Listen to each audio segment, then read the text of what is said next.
பெருமாளின் வராக அவதாரம். இது தொடர்பான கோவில்களை பார்க்க ஆரம்பிச்சிருக்கோம். போன வாரம் ஸ்ரீமுஷ்ணத்துல இருக்கிற பெருமாளை பார்த்தோம். அங்க வராக மூர்த்தியா அருள் புரியுறாரு. அந்த திருமேனி சுயம்பு மூர்த்தி. இப்ப வரைக்கும் பார்க்கல அப்படின்னா கண்டிப்பா பாருங்க. அந்த கோவிலுடைய லிங்க நான் டிஸ்கிரிப்ஷன்ல தரேன். இந்த வாரத்துக்கான கோவில் நித்திய கல்யாண பெருமாள் திருக்கோவில்.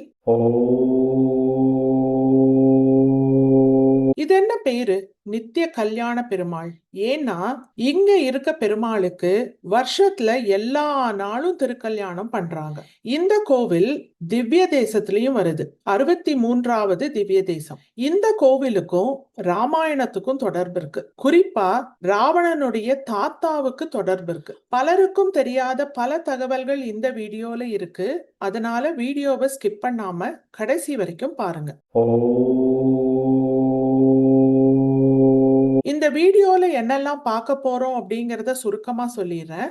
அதுக்கப்புறம் ஒவ்வொரு தகவலையும் விரிவா பார்க்கலாம். நித்தமும் திருக்கல்யாணம் காணும் பெருமாள். எதனால 360 பெண்களை இந்த தலத்துல பெருமாள் மணந்திருக்காரு. ஒரு வருஷத்துக்கு 365 நாட்கள் இருக்கு. லீப் வருஷம்னா 366 நாட்கள். ஆனா பெருமாள் 360 பெண்களை மணந்திருக்காரு. அப்ப அந்த 6 நாட்கள் என்னாச்சு? ராவணனுடைய தாத்தா சுமாலிக்கும் இந்த தலத்துக்கும் தொடர்பு இருக்கு. அந்த தகவல் என்ன? 63வது திவ்ய தேசம் யார் மங்களாசாசனம் பண்ணுனா? இது எப்படி வராகமூர்த்தி தலம்? கோமலவள்ளி தாயார் சிறப்பு என்ன? இந்த தலத்துல ஆதிசேஷனுக்கும் சிறப்பு இருக்கு. அந்த தகவல் என்ன? இதை தவிர இந்த கோவிலுடைய பிற சிறப்புகள் எல்லாம் என்ன? கடைசியா அடுத்ததா என்ன கோவிலை பார்க்க போறோம் அப்படிங்கிற தகவலை சொல்ல போறேன். பண்டைய காலத்துல குனின்னு ஒரு முனிவர் இருந்தாரு. அவரும் அவருடைய மகளும் சொர்க்கம் கிடைக்கணும் அப்படிங்கிறதுக்காக தவம் பண்றாங்க. அந்த சமயத்துல நாரதர் வந்து மகள் கிட்ட என்ன சொல்றாருன்னா, திருமண பந்தம் ஏற்பட்டு அதையும் நீ தாண்டி வரணும், அப்பதான் சொர்க்க பிராப்தி கிடைக்கும். இப்ப உன்னுடைய தந்தைக்கு மட்டும்தான் கிடைக்கும் அப்படின்னு சொல்றாரு. நாரதர் சொன்னதை ஏத்துக்கிட்டு அங்க இருக்க பிற முனிவர்கள் யாராவது ஒருத்தர் தன்னுடைய மகளை திருமணம் பண்ணிக்க முடியுமா அப்படின்னு குனி முனிவர் கேட்கிறாரு. காலவ ரிஷி அப்படிங்கிற முனிவர் குனியுடைய மகளை திருமணம் பண்ணிக்கிறாரு. இவங்களுக்கு 360 பெண்கள் பிறக்குறாங்க. இப்ப இவங்களுக்கு கல்யாணமும் பண்ணி வைக்கணுங்கிற பொறுப்பு இருக்குது. காலவ ரிஷிக்கு பெருமாளை தனக்கு மாப்பிள்ளையா வரணும் அப்படிங்கிற ஒரு ஆவல் இருக்குது. ஒரு நாள் பிரம்மச்சாரி ஒருத்தர் வராரு. அந்த பிரம்மச்சாரி முகத்துல தெய்வீக கலை தெரியுது. காலவ ரிஷி அந்த பிரம்மச்சாரிய தன்னுடைய மகள்கள் எல்லாரையும் கல்யாணம் பண்ணிக்கும்படி சொல்றாரு. பிரம்மச்சாரியும் ஒத்துக்கிறாரு. ஒரு நாளைக்கு ஒரு பொண்ணு அப்படின்னு தொடர்ந்து திருமணம் பண்ணிக்கிறதா சொல்றாரு. அதே மாதிரி அடுத்து வர 360 நாட்களிலும் ஒரு நாளைக்கு ஒரு பொண்ணுன்னு அந்த பிரம்மச்சாரி கல்யாணம் பண்ணிக்கிட்டே வராரு. எல்லாரையும் திருமணம் முடிச்சதுக்கு அப்புறமேல்ட்டு தன்னுடைய சுயரூபத்தை காமிக்கிறார். அப்பதான் காலவ ரிஷிக்கு தெரியுது தனக்கு மாப்பிள்ளையா வந்திருக்கிறது பெருமாள் தான். காலவ மகரிஷிக்கு வராக மூர்த்தியாதான் பெருமாள் இந்த தலத்துல காட்சி கொடுத்திருக்காரு. அது மட்டும் இல்லாம உங்களுக்கு பிறந்த 360 பெண்களும் திருமகளின் அம்சம் அப்படின்னு சொல்லி அவங்க எல்லாரையும் ஒரே பெண் வடிவமா மாத்திடுறாரு. அந்த நிகழ்வு நடந்ததும் இந்த தலத்துலதான். ஆக அனுதினமும் திருமணம் செய்து கொண்ட பெருமாளுக்கு இந்த தலத்துல நித்திய கல்யாண பெருமாள் அப்படிங்கிற பேர் இருக்கு. இப்ப ஒரு வினா, ஒரு வருஷத்துக்கு 365 இல்லைன்னா 4 வருஷத்துக்கு ஒரு தடவை 366 நாட்கள் வருது. ஆனா காலவ மகரிஷிக்கு 360 பெண்கள் தான் இருந்திருக்காங்க. அப்ப அந்த மீதம் இருக்கிற 5 நாள் இல்லைன்னா 6 நாள் என்னாச்சு? நாம சொல்ற 365 இல்லைன்னா 366 நாட்கள் அப்படிங்கிறது இப்ப இருக்கிற கிரிகாரியன் கேலண்டர் இல்லைன்னா நம்மளுடைய தமிழ் மாதங்கள் கொண்ட கேலண்டரை வச்சு சொல்றோம். 2 கேலண்டர்லயுமே 360 நாட்களுக்கு மேலதான் வருது. ஆனா பண்டைய காலத்துல இந்த கேலண்டருங்கெல்லாம் இல்ல. பண்டைய காலத்துல சந்திரனுடைய வளர்ப்பிறை தேய்ப்பிறைய வச்சுதான் ஒரு வருஷங்கிறத கணிச்சிருக்காங்க. சந்திரனுக்கு வளர்ப்பிறை 15 நாட்கள், தேய்ப்பிறை 15 நாட்கள்னு கணிச்சிருக்காங்க. சந்திரனை அடிப்படையா கொண்டு மாதங்களை கணக்கிடும் போது ஒரு மாதத்திற்கு 30 நாட்கள் வருது. 12 மாதங்கள் அப்ப எவ்வளவு நாட்கள் வருது? 360. இது பண்டைய கால வழக்கப்படி இருந்த கேலண்டர். அப்ப ஒரு வருஷத்துல சரியா வந்துருது 360 நாட்கள். 360 நாட்கள்ல 360 பெண்களை பெருமாள் இந்த தலத்துல திருமணம் பண்ணியிருக்கார். ராமாயண தொடர்பு. ராவணனுடைய தாய் கைகசி, கைகசியுடைய தந்தை சுமாலி. இவருக்கு 2 சகோதரர்கள் இருந்திருக்காங்க, மாலி, மால்யவான். ராவணனும் சரி, ராவணனுடைய தாத்தாக்களும் சரி வாழ்ந்த காலம் திரேதா யுகம். அந்த திரேதா யுகத்துல மேகநாதன் அப்படின்ற ஒரு மன்னன் வாழ்ந்து வந்தாரு. அவருடைய மகன் பேரு பலி.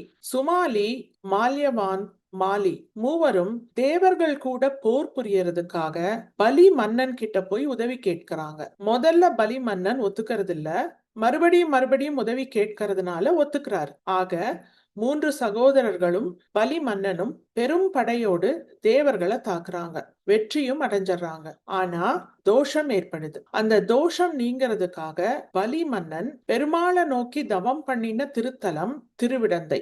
பலி மன்னனுடைய தவத்தை மெச்சின பெருமாள் வராக மூர்த்தியா இங்க காட்சி கொடுத்திருக்காரு.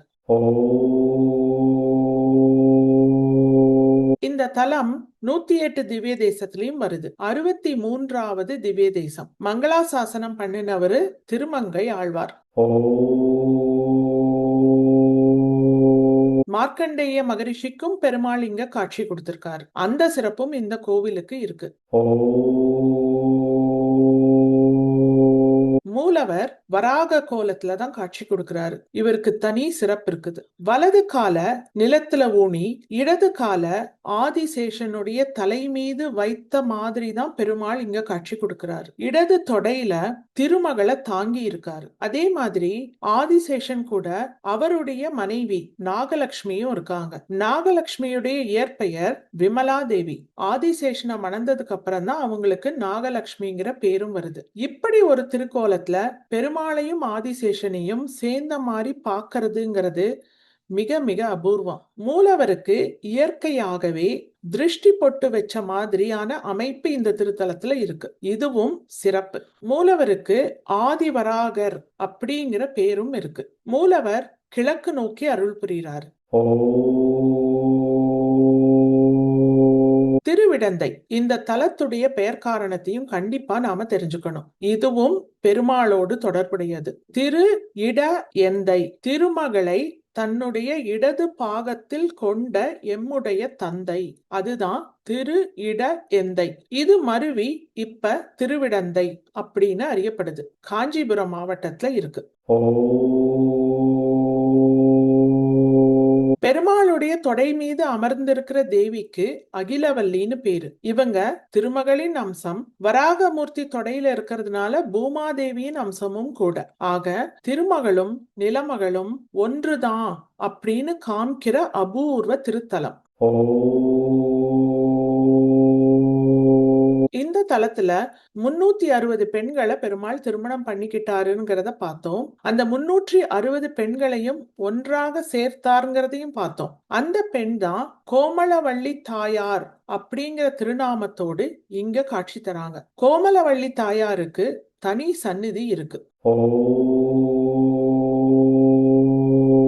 மூலவர் தாயார் தகவல்களை சுருக்கமா பார்த்தரலாம். மூலவர் நித்திய கல்யாண பெருமாள். இவருக்கு லக்ஷ்மி வராக பெருமாள் அப்படிங்கிற பேரும் இருக்கு. ஆதிவராகங்கிற பேரும் இருக்கு. உற்சவர் நித்திய கல்யாண பெருமாள். அம்மன் கோமலவள்ளி தாயார் தனி சந்நிதியில இருக்காங்க. அகிலவல்லி தாயார் மூலவர் கூடையே கருவறையில இருக்காங்க. மூலவருடைய இடது தொடை மீது அமர்ந்து காட்சி கொடுக்கறாங்க. தலமரம் புன்னை ஆனை. தீர்த்தம் வராக தீர்த்தம், கல்யாண தீர்த்தம். ஆகமம் வைகானசம். இந்த ஊருடைய புராண பெயர் வராகபுரி திருவிட வெந்தை. இன்னைக்கு திருவிடந்தை. அடுத்த வாரம் கேரளால இருக்கிற ஒரு வராகமூர்த்தி திருக்கோவில பார்க்க போறோம். நம் தேடல் தொடரும். அதுவரை இணைந்திருங்கள்.